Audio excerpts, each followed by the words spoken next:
ये अस्थियां तो हमारी हैं। महाराज अजाय शत्रु, हमने कल्पना की है कि हम बुद्ध के लिए एक भव्य स्तूप का निर्माण करेंगे, इतना भव्य जो विश्व में किसी ने नहीं देखा हो। आत्मबोधि प्राप्त बुद्ध सर्वप्रथम मगध पधारे थे, किंतु ये भी ना भूले राजन कि बुद्ध ने स्वेच्छा से महापरिनिर्वाण कुशीनारा में किया था। लिच्छवी के राजा होते हुए हमें लगता है इन पर हमारा अधिकार है। बुद्ध को सबसे प्रिय हमारी राजधानी वैशाली थी। चाहे तो इनके किसी भिक्षु से पूछे, वैशाली का जन जन बुद्ध की गरिमानुसार स्तूप का निर्माण करेगा। ये अनुचित है। हाँ, अनुचित है। ये जो भी निर्णय हो न्यायपूर्वक होना चाहिए। बुद्ध हमारे भी थे। बुद्ध का प्रेम और ज्ञान हमारी संपदा है। मैं कहता हूं इन अस्थियों पर सर्वप्रथम अधिकार हमारा है।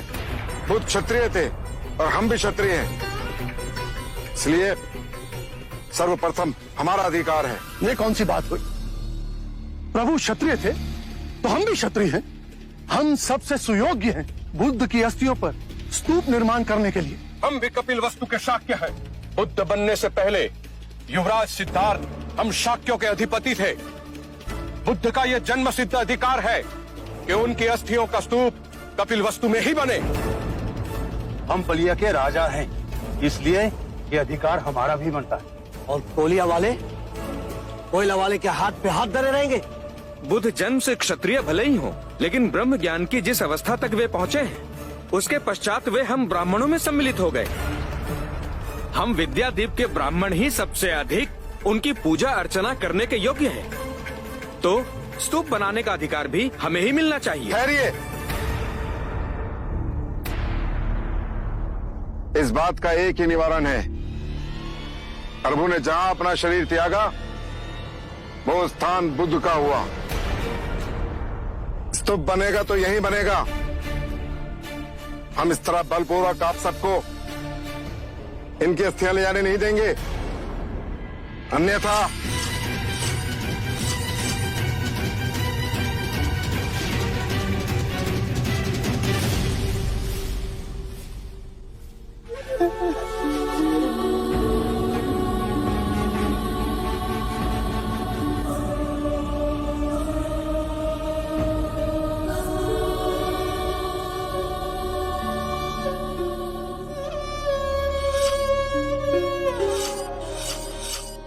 आप सब हमें क्षमा कीजिए। हमें इस पावन स्थान की गरिमा का भी ध्यान नहीं रहा। हमें सद्बुद्धि देने के लिए मैं आपका आभारी हूं, किंतु इस विवाद का हल इतनी आसानी से नहीं निकलेगा।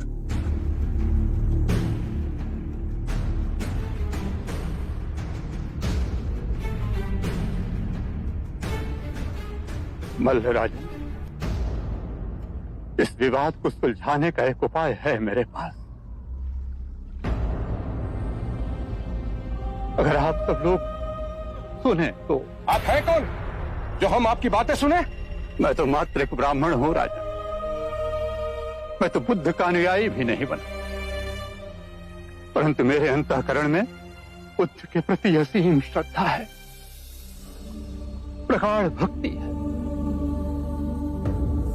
जैसे दूर अकेले में बहती कोई प्रेम की धारा स्वतः अपने आप सागर से मिल जाती है, वैसे ही बुद्ध के प्रति मेरा प्रेम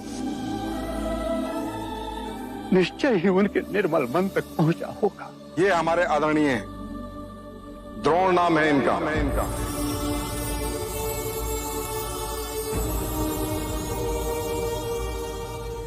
इतने सारे स्थानों को छोड़ आपने कुशीनारा का चयन क्यों किया?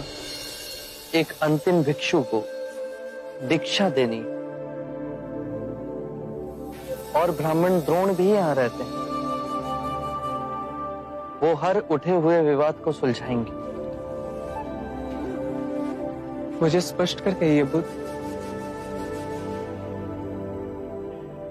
आने वाला समय सब स्पष्ट कर देगा।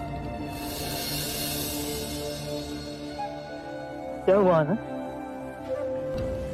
बुद्ध ने समय से आगे जा कहां कहां तक देखा। बुद्ध की कही एक एक बात सत्य हुई। कहिए द्रोण, हम सबको इस परिस्थिति से निकालने के लिए तुम्हारे पास क्या सुझाव? राजन, बुद्ध ने तो सदैव शांति और स्नेहशीलता का संदेश दिया है। ऐसे विशाल व्यक्तित्व के अस्थियों के लिए आप लोग इस प्रकार से आपस में कलह करें, यह उचित तो नहीं है। अभी तो उनकी चिता की राख ठंडी भी नहीं हुई है और आप लोग इस प्रकार का इस पवित्र भूमि पर विवाद कर रहे हैं। राजन, आप सब लोग इस देश के 8 बलशाली राजा हैं। मेरी प्रार्थना है कि इस समस्या का निदान आप लोग बुद्ध के दिखाए मार्ग के अनुसार ही करें। मेरा विचार है कि आप 8 राजा बुद्ध की अस्थियों को 8 भागों में बांट, मल्ल राजा, मगध नरेश, वैशाली के राजा, कपिलवस्तु के राजा, पावा के राजा, अलकप्पा के राजा, रामगामा के राजा, पिथादीप के राजा, आप सब बुद्ध के लिए एक नहीं, अपने अपने स्थानों पर अलग अलग 8 स्तूपों का निर्माण कीजिए। 8 भव्य स्तूप जो बुद्ध की वाणी और उनकी स्मृति को समस्त संसार में व्याप्त कर दें। उचित निवारण किया आपने। द्रोण, इस समस्या को सुलझाने के फलस्वरूप आप भी बुद्ध की अस्थियों का एक भाग ग्रहण करें। मैं अनुग्रहित हुआ महाराज।